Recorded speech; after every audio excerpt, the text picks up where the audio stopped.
पुढच्या महत्त्वाच्या बातमीकडे आता आपण वळूया।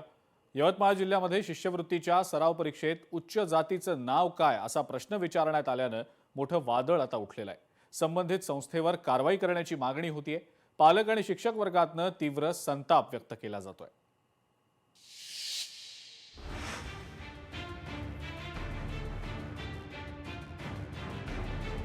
उच्च जातीचं नाव काय? शिष्यवृत्तीच्या सराव परीक्षेत प्रश्न, पालक आणि शिक्षकांचा संताप, संबंधित संस्थेवर कारवाईची मागणी। इयत्ता 5वी आणि 8वीच्या विद्यार्थ्यांची शिष्यवृत्ती परीक्षेत गुणवत्ता आणि निकालाची टक्केवारी वाढावी यासाठी जिल्हा परिषदेच्या शिक्षण विभागानं पुढाकार घेत टार्गेट पीक ॲप मार्फत विद्यार्थ्यांकडून सराव परीक्षा घेतली जाते। यात जवळपास 24,000 विद्यार्थी सराव करत होते। 8वीच्या दुसऱ्या ऑनलाईन सराव चाचणीमध्ये एक प्रश्न पत्रिकेमध्ये विचारण्यात आला। प्रश्न चांगलाच वादाचं कारण ठरलाय। प्रश्नावलीमध्ये उच्च जातीचं नाव काय असा प्रश्न विचारण्यात आला। त्यामुळे पुन्हा पुरोगामी महाराष्ट्राला जातीवादाच्या विळख्यात अडकवण्याचा प्रयत्न होत असल्याचं दिसतंय। या घटनेचा निषेधही आता विविध स्तरातून केला जातोय। जे कोणी दोषी असतील त्यांच्यावर कारवाई करावी, अन्यथा तीव्र आंदोलन करण्यात येईल असा इशारा देण्यात आलेला आहे। जिथे धर्मापेक्षा भारत देश महत्त्वाचा आहे असे असताना सुद्धा एक टार्गेट पीक या ॲप्सद्वारे जो गलिच्छ प्रकार भारतात पसरवण्याचा प्रकार याने लावला आहे। मुख्यमंत्री साहेब, आजपासून तुमचंवालं अधिवेशन सुरू झालं आहे, याच्यावर कठोर कारवाई करून जे संबंधित अधिकारी आहे, जे संबंधित कोणी असेल त्याच्यावर जर कारवाई केली नाही तर आम्हाला रस्त्यावर उतरावं लागेल। प्रश्नावलीमध्ये 76 क्रमांकावर असलेला प्रश्न संताप निर्माण करणार आहे। पुरोगामी महाराष्ट्रात अशी घटना घडते हे दुर्दैव आहे।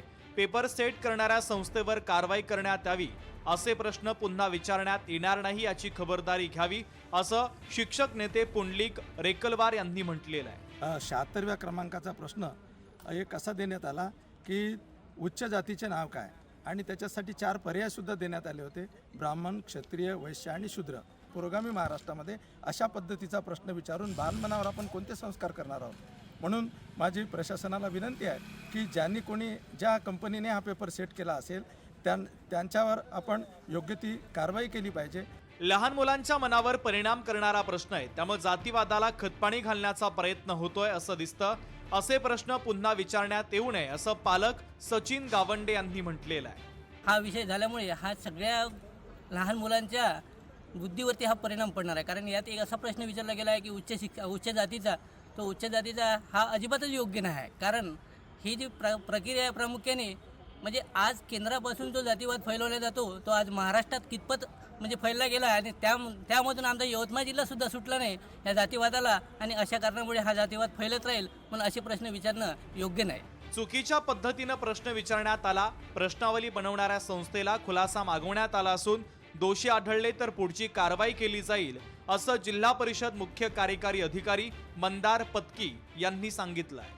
इयत्ता 5वी आणि 8वी मिळून आपल्याकडे जवळपास 24,000 विद्यार्थी या प्रिपरेशन करत आहेत आणि फेब्रुवारीमध्ये ते एक्झाम देणार आहेत। यामध्ये सेकंड रिव्हिजन टेस्टमध्ये आत्ता उच्च जातीचे नाव काय असा एक प्रश्न विचारण्यात आला, परंतु आपण सर्वच मान्य करू शकतो की अजिबात त्या प्रश्नाची लँग्वेज आणि त्या प्रश्नाचा ठेवण ही स्पष्टपणे चुकीची होती। त्यासाठी सदर संस्थेकडून आपण लेखी एक्सप्लेनेशन मागवलेलं आहे। त्यांच्या लेखी एक्सप्लेनेशन नंतर त्यांच्यावर कारवाई करण्यात येईल। विद्यार्थ्यांच्या मनातून जातीय निर्मूलन कसं करणार असा प्रश्न आजही उपस्थित केला जातोय। परीक्षा 22 फेब्रुवारीला होणार आहे। या प्रश्नासंदर्भात संबंधित संस्थेकडून प्रश्नाची ठेवण आणि भाषा चुकीची होती, त्यामुळे त्यांच्याकडनं लेखी खुलासा मागवण्यात आलाय। त्यानंतर कारवाई करण्यात येणार असल्याचं मुख्य कार्यकारी अधिकाऱ्यांनी सांगितलंय। तर पालक आणि शिक्षकांनी मात्र या प्रकरणानंतर निषेध व्यक्त केलेला आहे। संजय राठोड, लोकशाही मराठी, यवतमाळ। लोकशाही मराठी ऐका, पहा, जागरूक रहा।